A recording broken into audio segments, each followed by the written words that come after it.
നമ്മൾ ലാസ്റ്റ് ക്ലാസ്സിൽ നിർത്തിയത് മോണിറ്ററി പോളിസി എന്ന് പറയുന്ന ടോപ്പിക് അല്ലെ. എന്തെല്ലാം കാര്യങ്ങളാണ് നമ്മൾ ഡിസ്കസ് ചെയ്തിട്ടുണ്ടായിരുന്നേ? നമ്മൾ റിസർവ് ബാങ്ക് ഓഫ് ഇന്ത്യയിലേക്ക് നമ്മൾ കയറി അല്ലെ. ഇന്ത്യയുടെ ബാങ്കിങ് സ്ട്രക്ചറിന്റെ discussion. At the top we have reserve bank of India. ബാങ്ക്സിനെ നമ്മൾ സ്കെഡ്യൂൾഡ് കൊമേഴ്ഷ്യൽ ബാങ്ക്. അപ്പൊ നമ്മള് ബാങ്ക്സിനെ ജനറലി നമ്മൾ എത്രയായിട്ട് ക്ലാസിഫൈ ചെയ്തു? സ്കെഡ്യൂൾഡ് കൊമേഴ്ഷ്യൽ ബാങ്കും നോൺ സ്കെഡ്യൂൾഡ് കൊമേഴ്ഷ്യൽ ബാങ്കും. ആ സ്കെഡ്യൂൾഡ് കൊമേഴ്ഷ്യൽ ബാങ്കിൽ കുറെ ക്ലാസിഫിക്കേഷൻ ഉണ്ട്. അതിൽ ഓരോ ടൈപ്പ് ബാങ്ക്സും നമ്മൾ ഡിസ്കസ് ചെയ്യും. ഓക്കെ അല്ലേ? സെക്കൻഡ് പോയിന്റ്, നമ്മൾ റിസർവ് ബാങ്ക് ഓഫ് ഇന്ത്യയുടെ ഫംഗ്ഷൻസിലേക്ക് നമ്മൾ കയറി. രണ്ട് ഇമ്പോർട്ടന്റ് ലെജിസ്ലേഷൻ ആണ്. ഒന്ന് reserve bank of India act 1934, second one banking regulation act 1949. ശരിയല്ലേ? ഇനി റിസർവ് ബാങ്കിന്റെ ഫംഗ്ഷനിലേക്ക് കടന്നപ്പോ എന്താണ്? ഗവൺമെന്റിന്റെ ബാങ്കർ ആയിട്ട് വർക്ക് ചെയ്യുന്നത് റിസർവ് ബാങ്ക് ഓഫ് ഇന്ത്യ ആണ്. അപ്പൊ അതിനെ ബേസ് ചെയ്തിട്ട് നമ്മൾ എന്ത് പറഞ്ഞു? ഗവൺമെന്റിന് ഡെഫിസിറ്റ് വരുന്ന സമയത്ത് they will go for debt financing അല്ലെ. അവർ കടമെടുക്കും. ആ കടമെടുക്കുന്നതിലെ ഡിഫറെന്റ് ടൂൾസ് നമ്മൾ ജനറലി ഗവൺമെന്റ് സെക്യൂരിറ്റീസ് എന്ന് പറയുന്ന ഒരു ടോപ്പിക്കിന്റെ കീഴിൽ നമ്മൾ പഠിച്ചു. ഗവൺമെന്റ് സെക്യൂരിറ്റീസിനെ നമുക്ക് രണ്ടായിട്ട് ക്ലാസിഫൈ ചെയ്യാൻ വേണ്ടി പറ്റും. ഷോർട്ട് ടേം അല്ലെങ്കിൽ മണി മാർക്കറ്റ് ഇൻസ്ട്രുമെന്റും ലോങ് ടേം അല്ലെങ്കിൽ ക്യാപിറ്റൽ മാർക്കറ്റ് ഇൻസ്ട്രുമെന്റ്സും അല്ലെ. അതിൽ ഷോർട്ട് ടേം മെഷർമെന്റ് അല്ലെങ്കിൽ മണി മാർക്കറ്റ് ഇൻസ്ട്രുമെന്റ്സിലാണ് എന്തെല്ലാം കാര്യങ്ങൾ വരുന്നത്? ട്രഷറി ബിൽസ് വരുന്നത്. ട്രഷറി ബിൽസിന്റെ പ്രത്യേകത പല ഡ്യൂറേഷൻ ഉണ്ട്. മാക്സിമം ഡ്യൂറേഷൻ 364 അല്ലെ. ഇനി അതേപോലെ is it possible for state government to issue treasury bills? No. ആർക്ക് മാത്രമാണ് ട്രഷറി ബില്ല് ഇഷ്യൂ ചെയ്യാൻ വേണ്ടി പറ്റുള്ളൂ?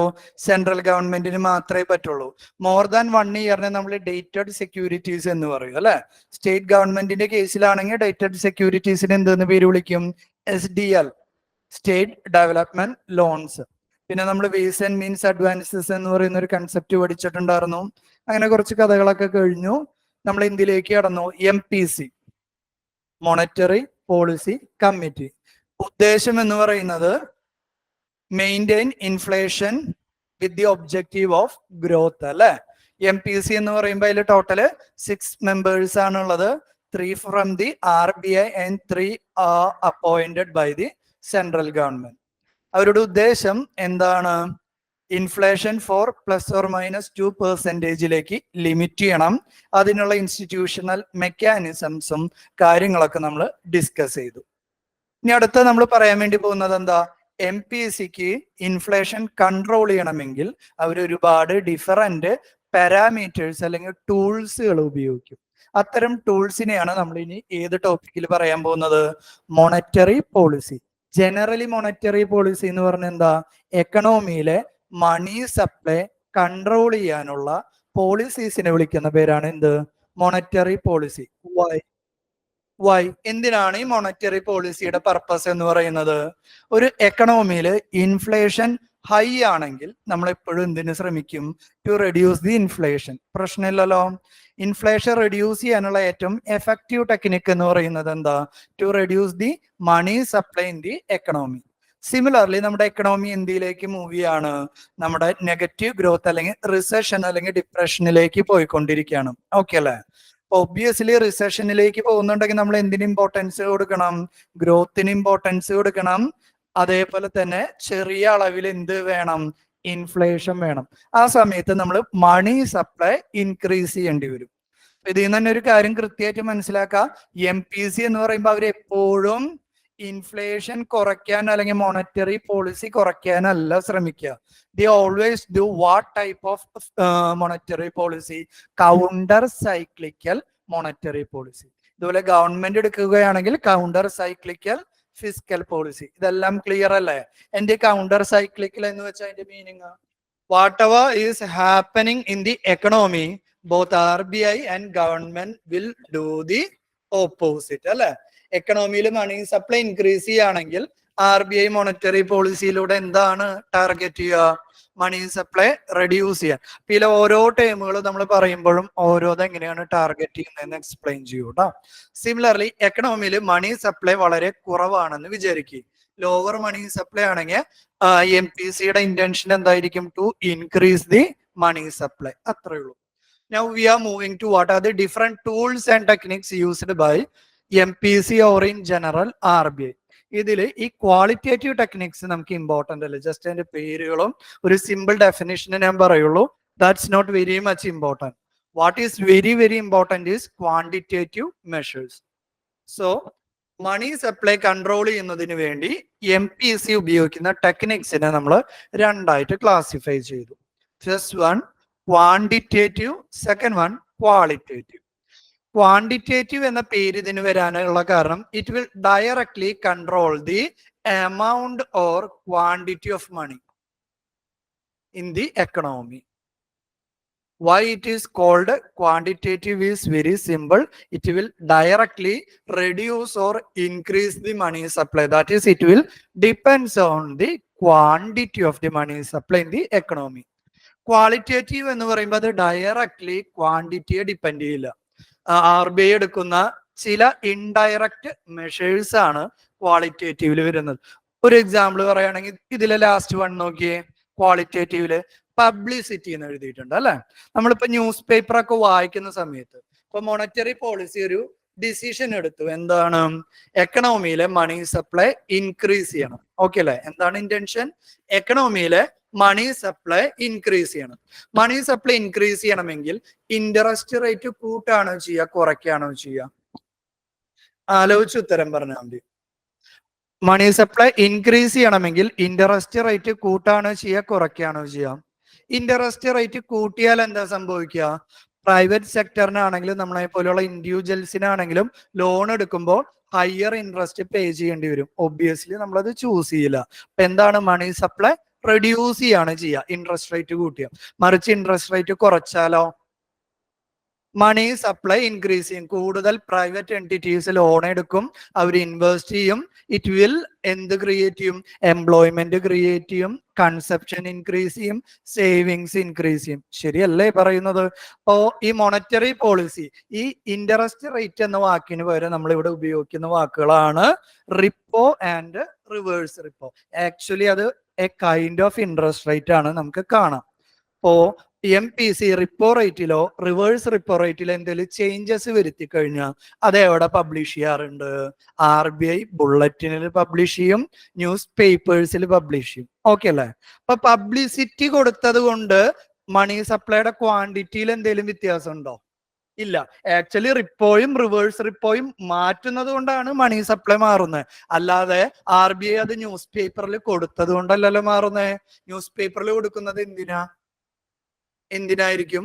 നിങ്ങൾക്ക് ഒരു അവയർനെസ് കിട്ടാൻ. RBI റിപ്പോ റേറ്റ് കുറയ്ക്കുന്നുണ്ട്, ഇപ്പൊ ലോണുകളുടെ ലോവർ ഇൻട്രസ്റ്റിൽ നിങ്ങൾക്ക് ലഭിക്കാൻ സാധ്യതയുണ്ട്. Maybe you can go to banks and enquire for the new loans അല്ലെ. അപ്പൊ ഡയറക്ട്ലി അത് മണി സപ്ലൈയെ എന്ത് ചെയ്യുന്നില്ല? ഡിപ്പെൻഡ് ചെയ്യുന്നില്ല. ഒരു ഇൻഡയറക്റ്റ് ആയിട്ട് നിങ്ങളിലേക്ക് ഒരു മെസ്സേജ് കൊണ്ടുവരാൻ ശ്രമിക്കുകയാണ്. രണ്ടാമത്തെ നോക്കിയ ഡയറക്റ്റ് ആക്ഷൻ എന്ന് പറയുന്നത് റിസർവ് ബാങ്ക് റിപ്പോ റേറ്റ് കുറച്ചു. ഓക്കെ അല്ലെ? റിസർവ് ബാങ്ക് റിപ്പോ റേറ്റ് കുറയ്ക്കുമ്പോൾ എന്താണ് RBI ഉദ്ദേശിക്കുന്നത്? കൊമേഴ്ഷ്യൽ ബാങ്ക്സ് ഇൻട്രസ്റ്റ് റേറ്റ് എന്ത് ചെയ്യണം? റെഡ്യൂസ് ചെയ്യണം. ശരിയല്ലേ? കൊമേഴ്ഷ്യൽ ബാങ്ക്സ് എന്ത് ചെയ്യണം? ഇൻട്രസ്റ്റ് റേറ്റ് റെഡ്യൂസ് ചെയ്യണം. അതിന് പകരം ഒരു പ്രത്യേക കൊമേഴ്ഷ്യൽ ബാങ്കിന്റെ പേര് A. ഈ A എന്ന് പറയുന്ന കൊമേഴ്ഷ്യൽ ബാങ്ക് ഇൻട്രസ്റ്റ് റേറ്റ് കുറയ്ക്കുന്നതിന് പകരം കൂട്ടി എന്ന് വിചാരിക്കുക. Violation of RBI guideline അല്ലേ? ഡെഫിനറ്റ്ലി RBI അയാൾക്കെതിരെ എന്തെടുക്കും? ആക്ഷൻ എടുക്കും. It is an example of direct action. Again ഈ ഒരു ആക്ടിവിറ്റിയിൽ മണി സപ്ലൈ നേരിട്ട് കൺട്രോൾ ചെയ്യുന്നുണ്ടോ? ഇല്ല. പക്ഷെ ആക്ഷൻ എടുക്കുമെന്ന പേടിയുള്ളത് കൊണ്ട് ആ ബാങ്ക് എന്ത് ചെയ്യും? ഇൻട്രസ്റ്റ് റേറ്റ് റെഡ്യൂസ് ചെയ്യും, മണി സപ്ലൈയിൽ ചേഞ്ച് വരും. ഓക്കെ ആണോ? രണ്ടും തമ്മിലുള്ള ബേസിക് ഡിഫറൻസ് എന്താ? Quantitative will directly affect the money supply in the economy. Qualitative ആണെങ്കിലോ indirectly influence or affect the money supply in the economy. എളുപ്പല്ലേ? പ്രശ്നമില്ലല്ലോ. ഇനി നമുക്ക് ഇവരെ പേരൊക്കെ ഒന്ന് വായിക്കാം. അതിനുശേഷം ഓരോ ആളുകളെയും ഡീറ്റെയിൽഡ് ആയിട്ട് നമുക്ക് ഡിസ്കസ് ചെയ്യാം കേട്ടോ. ഓരോ ടൈമും നമുക്ക് ഡീറ്റെയിൽഡ് ആയിട്ട് ഡിസ്കസ് ചെയ്യാം. ക്വാണ്ടിറ്റേറ്റീവിൽ വരുന്ന ഡിഫറെന്റ് ടൂൾസ് ആണ്. First one cash reserve ratio, നമ്മൾ അതിനെ CRR എന്ന് വിളിക്കും.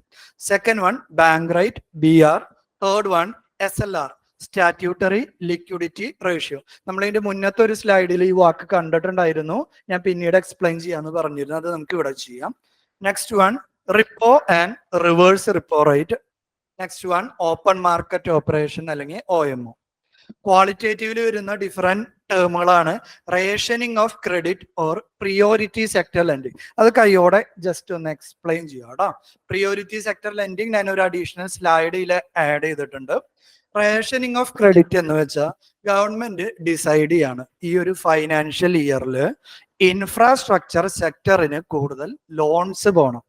എന്താ കാരണം എന്ന് വെച്ചാൽ ഗവൺമെന്റ് ഈ ബഡ്ജറ്റിൽ ഒരുപാട് എന്ത് ഇൻട്രൊഡ്യൂസ് ചെയ്തിട്ടുണ്ട്, ഇൻഫ്രാസ്ട്രക്ചർ റിലേറ്റഡ് ആയിട്ടുള്ള സ്കീംസ് അല്ലെങ്കിൽ പോളിസീസ് ഇൻട്രൊഡ്യൂസ് ചെയ്തിട്ടുണ്ട്. അപ്പൊ ഒബ്വിയസ്ലി ഇൻഫ്രാസ്ട്രക്ചേഴ്സ് എന്ന് പറയുമ്പോൾ എന്താ, റോഡാവാം, ഓക്കെ അല്ലേ, ഒരു പോർട്ടാവാം, ഒരു എയർപോർട്ട് ആവാം, ലോജിസ്റ്റിക്സ് റിലേറ്റഡ് ആയിട്ടുള്ള കമ്പനീസ് ആയിരിക്കാം, ഓക്കെ അല്ലേ. അപ്പൊ ഏതെങ്കിലും ഒരു ഇൻഫ്രാസ്ട്രക്ചർ, ഈ ഇൻഫ്രാസ്ട്രക്ചർ ക്രിയേറ്റ് ചെയ്യണമെങ്കിൽ ഒബ്വിയസ്ലി അതിന് എന്ത് വേണം, ഹൈ ക്യാപിറ്റൽ അല്ലെങ്കിൽ കുറെ പൈസ വേണ്ടി വരില്ലേ. ഇപ്പൊ ഇൻഫ്രാസ്ട്രക്ചർ സെക്ടറിന് പ്രോപ്പറായി ക്യാപിറ്റൽ കിട്ടാൻ അല്ലെങ്കിൽ ലോൺ കിട്ടാൻ വേണ്ടി ഗവൺമെന്റ് ആരോട് പറയാണ്, സോറി, RBI മുഖേന ആരോട് പറയാണ്, ബാങ്കുകളോട് പറയാണ്, ഈ വർഷം നിങ്ങൾ പുതുതായി ഇഷ്യൂ ചെയ്യുന്ന ഇൻഫ്രാസ്ട്രക്ചർ ലോണിന്റെ ഇൻട്രസ്റ്റ് റേറ്റ് കുറയ്ക്കണമെന്ന് RBIയോട് പറയാൻ പറഞ്ഞു, ഓക്കെ അല്ലേ. അപ്പൊ എന്താണ് ഗുണം, ഒരു പർട്ടിക്കുലർ സെക്ടറിലേക്ക് കൂടുതലായിട്ട് എന്ത് ഫ്ലോ ചെയ്യാൻ തുടങ്ങും, ഇൻഫ്രാസ്ട്രക്ചറിന് ഇൻട്രസ്റ്റ് റേറ്റ് കുറവാണെങ്കിൽ ഇൻഫ്രാസ്ട്രക്ചർ കമ്പനീസ് എല്ലാം എന്തെടുക്കും, കൂടുതൽ ലോൺസ് എടുക്കും. കൂടുതൽ ലോൺസ് എടുത്തു കഴിഞ്ഞാൽ അവിടെ എന്ത് കൂടുതൽ ഇൻവെസ്റ്റ്മെന്റ് നടക്കും, ഇൻഫ്രാസ്ട്രക്ചറിൽ ക്യാപിറ്റൽ ഇൻവെസ്റ്റ്മെന്റ് ഇൻക്രീസ് ചെയ്യും അല്ലെ. ഇപ്പൊ ഏതെങ്കിലും ഒരു പ്രത്യേക സെക്ടറിന്, അടുത്തൊരു എക്സാമ്പിൾ ഞാൻ എടുക്കുകയാണ്, MSME. ഈ MSMEയുടെ പ്രത്യേകത ഇന്ത്യയിലെ ഏകദേശം 30%, 30% ആളുകൾ ജോലി ചെയ്യുന്ന മേഖലയാണ് MSME, micro small medium enterprises, ചെറുകിട വ്യവസായ സ്ഥാപനങ്ങൾ എന്ന് നമ്മൾ പറയാറില്ല. ഇപ്പൊ ഈ MSME നമ്മൾ ഈ വർഷം ടാർഗറ്റ് ചെയ്യണം. എന്താ MSME ടാർഗറ്റ് ചെയ്യുന്നതെന്ന് അറിയോ, ഗവൺമെന്റ് ഒരു സ്കീം കൊണ്ടുവന്നു, ഈ വർഷം ഞങ്ങൾ 10 lakhs പുതിയ ജോബ്സ് ക്രിയേറ്റ് ചെയ്യുന്ന ഒരു വാഗ്ദാനം കൊണ്ടുവരണം. അപ്പൊ പുതിയ ജോബ്സ് ക്രിയേറ്റ് ചെയ്യണമെങ്കിൽ ആ ജോബ് ക്രിയേറ്റ് ചെയ്യാൻ എന്ത് വേണം, പുതിയ എന്റർപ്രൈസസ് അല്ലെങ്കിൽ ചെറിയ ചെറിയ കമ്പനികൾ വേണ്ടേ. അപ്പോ ആ അത്തരം ചെറിയ കമ്പനികളാണ് മെയിൻസ് ടോപ്പിക് ആണ് കേട്ടോ, MSME എടുക്കും. അത്തരം കമ്പനികളെ നമ്മൾ വിളിക്കുന്ന പേരാണ് MSME. MSMEയിലേക്ക് കൂടുതൽ ലോൺ പ്രൊവൈഡ് ചെയ്യാനുള്ള ഒരു ഓപ്ഷൻ ഉണ്ടെങ്കിൽ എന്തുണ്ടാവും, കുറെ ആളുകൾ ലോൺ എടുക്കും. അവർ 2-3 ആളുകളൊക്കെ വെച്ചിട്ടുള്ള ചെറിയ എന്റർപ്രൈസസ് ഫോം ചെയ്യും. ഇപ്പൊ 2-3 ആളുകളെ വെച്ചുള്ള എന്റർപ്രൈസസ് ഒരു 100 എണ്ണം ഫോം ചെയ്താലോ 100 into 3 300 ജോബ്സ് ക്രിയേറ്റ് ചെയ്യാൻ പറ്റും അല്ലെ. ഇത്തരത്തില് ഏതെങ്കിലും ഒരു സെക്ടറിലേക്ക് കൂടുതൽ ലോൺസ് പ്രൊവൈഡ് ചെയ്യാൻ വേണ്ടി RBIക്ക് ഡയറക്റ്റ് ചെയ്യാനുള്ള പവർ ഉണ്ട്, which is called rationing of credit, okay അല്ലേ. Next one, variation of margin requirement. നമ്മളിപ്പോ ഇൻഫ്രാസ്ട്രക്ചർ, ഞാൻ നേരത്തെ ഒരു എക്സാമ്പിൾ പറഞ്ഞില്ലേ, ഇൻഫ്രാസ്ട്രക്ചറിന്റെ ഉള്ളിലും പല ക്ലാസിഫിക്കേഷൻ ഉണ്ടാവും. ഒരു കമ്പനികളാണെങ്കിൽ അവരൊരു ഹൗസിംഗ് സ്കീം ഇൻട്രൊഡ്യൂസ് ചെയ്യാണ് അല്ലെ. ഹൗസിംഗ് സ്കീം എന്ന് പറയുമ്പോൾ എന്താ, ഒരുപാട് വീടുകൾ പണിത് കൊടുക്കുന്ന ഒരു സ്കീം അവർ ഇൻട്രൊഡ്യൂസ് ചെയ്യാണ്. ഇനി നമ്മൾ ഇൻഡിവിജ്വൽസിന്റെ പെർസ്പെക്റ്റീവിൽ നോക്കുകയാണെങ്കിലോ, ആ ഹൗസിംഗ് സ്കീമിലെ ഒരു വീട് നമ്മൾ വാങ്ങാന്ന് വിചാരിക്കും, മോസ്റ്റ്ലി നമ്മൾ ഫുൾ എമൗണ്ട് കൊടുത്തിട്ടല്ലല്ലോ വാങ്ങാ, നമ്മൾ എന്താണ്, ബാങ്ക് ലോൺ എടുക്കും, ശരിയല്ലേ. ഈ വർഷം ഗവൺമെന്റ് പറയാണ് 100, ഒരു എക്സാമ്പിൾ പറയാണ് കേട്ടാ, 100 ഹൗസ് ഹോൾഡ്സിന് പുതിയ വീട് പർച്ചേസ് ചെയ്യാനുള്ള ഒരു ഫെസിലിറ്റി ഗവൺമെന്റ് ക്രിയേറ്റ് ചെയ്യുന്ന പറയാണ്, ഓക്കെ അല്ലേ. ഗവൺമെന്റിന്റെ പ്രൊക്ലമേഷൻ എന്താണ്, ഈ പർട്ടിക്കുലർ ഫൈനാൻഷ്യൽ ഇയറിൽ 100 ആളുകൾക്ക് ഒരു വീട് പർച്ചേസ് ചെയ്യാനുള്ള ഫെസിലിറ്റി ഗവൺമെന്റ് ഒരുക്കും. ഗവൺമെന്റ് ഒരുക്കുക എന്ന് പറയുമ്പോൾ ഒരിക്കലും ഗവൺമെന്റ് അതിന് ഫുൾ പേയ്മെന്റ് കൊടുക്കല്ല. ഗവൺമെന്റ് എന്ത് ചെയ്യും, ത്രൂ RBI പറയും, individual house holds housing loan എടുക്കുകയാണെങ്കിൽ അതിന്റെ ഇൻട്രസ്റ്റ് റേറ്റ് കുറച്ചു കൊടുക്കാൻ വേണ്ടി ആര് റെക്കമെൻഡ് ചെയ്യും, RBI റെക്കമെൻഡ് ചെയ്യും. ഇപ്പൊ ഇൻഫ്രാസ്ട്രക്ചറിന്റെ ഉള്ളിൽ ഒരു ചെറിയൊരു സബ് സ്കീമാണ് എന്ത്, ഹൗസിംഗ് ലോൺ എന്ന് പറയുന്നത്. ഹൗസിംഗ് ലോണിന്റെ ഇൻട്രസ്റ്റ് റേറ്റ് വളരെ കുറവാണെങ്കിലോ കൂടുതൽ ആളുകൾ ഹൗസിംഗ് ലോൺ എടുത്ത് ഒരു വീട് പർച്ചേസ് ചെയ്യാനുള്ള ഒരു സാധ്യതയുണ്ട്, ഓക്കെ അല്ലേ. Third one regulation of consumer credit. ഇതെല്ലാം സെയിം സാധനം തന്നെയാണ് കേട്ടോ. മാർജിൻ റിക്വയർമെന്റ് കൺസ്യൂമർ ക്രെഡിറ്റും തമ്മിലുള്ള വ്യത്യാസം, മാർജിൻ എന്ന് പറയുമ്പോൾ ഇൻട്രസ്റ്റ് റേറ്റ് 4%, 5%, 6% മാറ്റാം. കൺസ്യൂമർ ക്രെഡിറ്റ് എന്ന് പറയുമ്പോൾ കൺസ്യൂമേഴ്സിന്റെ ഇടയിൽ തന്നെ പല ആളുകളിലേക്ക് ലോണ് സ്പ്ലിറ്റ് ചെയ്ത് കൊടുക്കുന്ന പരിപാടിനെയാണ് കേട്ടോ. ഇപ്പൊ ഹൗസിംഗ് ലോൺ തന്നെ എടുത്തു എന്ന് വിചാരിക്കും മക്കളെ. ഇതിൽ എന്തിനുള്ള ഓപ്ഷൻ ഉണ്ട്? ഫീമെയിൽ ഹെഡ് ആയിട്ടുള്ള. ഈ ഹൗസിംഗ് ലോണിൽ ഇൻട്രസ്റ്റ് റേറ്റ് കുറയ്ക്കുന്നത് ഒരു ഫീമെയിൽ ഹെഡ് ആയിട്ടുള്ള ആളുടെ പേരിലാണ് ലോൺ എടുക്കുന്നത് എന്ന് വിചാരിക്കുക. അവർക്ക് മാത്രമാണ് reserve bank lower interest rate provide ചെയ്യുന്നതെന്ന് വിചാരിക്കുക. ഇത് എന്തിന്റെ ഇൻഡിക്കേഷൻ ആണ്? വുമൺ എംപവർമെന്റിന്റെ ഇൻഡിക്കേഷൻ ആണ്. ഇപ്പോ ഹൗസിംഗ് ലോണില് ഫീമെയിൽ ഹെഡ് ആയിട്ടുള്ള ആൾ അല്ലെങ്കിൽ ആ വീട് വാങ്ങുന്നത് ഒരു വുമണിന്റെ പേരിലാണെങ്കിൽ മാത്രമാണ് ലോവർ ഇൻട്രസ്റ്റ് റേറ്റ് കിട്ടാന്ന് വിചാരിക്കുക. വീട് വാങ്ങുന്ന ആളുകളൊക്കെ എന്തിന് ട്രൈ ചെയ്യും? ആ ലോൺ എടുക്കുന്നത് അല്ലെങ്കിൽ ആ വീട് വാങ്ങുന്നത് ആ വീട്ടിലൊരു മുതിർന്ന സ്ത്രീയുടെ പേരിൽ വാങ്ങാൻ ശ്രമിക്കും അല്ലെ. ഇപ്പൊ ഫീമെയിൽസിന്റെ പേരിൽ എന്ത് കൂടും? അസറ്റ് ഇൻക്രീസ് ചെയ്യും. അസറ്റ് എന്ന് പറയുമ്പോൾ ആക്ച്വലി എന്താ? വുമൺ എംപവർമെന്റ് ആണ്. മനസ്സിലായോ? ഓരോ കാറ്റഗറിയുടെ ഉള്ളിലും സബ് ക്ലാസിഫിക്കേഷൻ RBIക്ക് റെക്കമെൻഡ് ചെയ്യാൻ വേണ്ടി പറ്റും. മോറൽ സൂസൈൻ, ഡയറക്റ്റ് ആക്ഷൻ, ഇത് രണ്ടും തമ്മിലുള്ള വ്യത്യാസം. RBI ഇൻട്രസ്റ്റ് റേറ്റ് കുറച്ചു. ഇപ്പൊ ബാങ്ക്, നമ്മുടെ ഈ A എന്ന് പറയുന്ന ബാങ്ക് ഇൻട്രസ്റ്റ് റേറ്റ് കുറച്ചില്ല. ഓക്കെ ആണല്ലോ ഇതുവരെ? RBI ഇൻട്രസ്റ്റ് റേറ്റ് കുറച്ചു. അപ്പൊ RBI എന്താണ് എക്സ്പെക്ട് ചെയ്യുന്നത്? മറ്റു ബാങ്കുകളെല്ലാം ഇൻട്രസ്റ്റ് റേറ്റ് കുറയ്ക്കണം എന്നാണ് എക്സ്പെക്ട് ചെയ്യുന്നത്.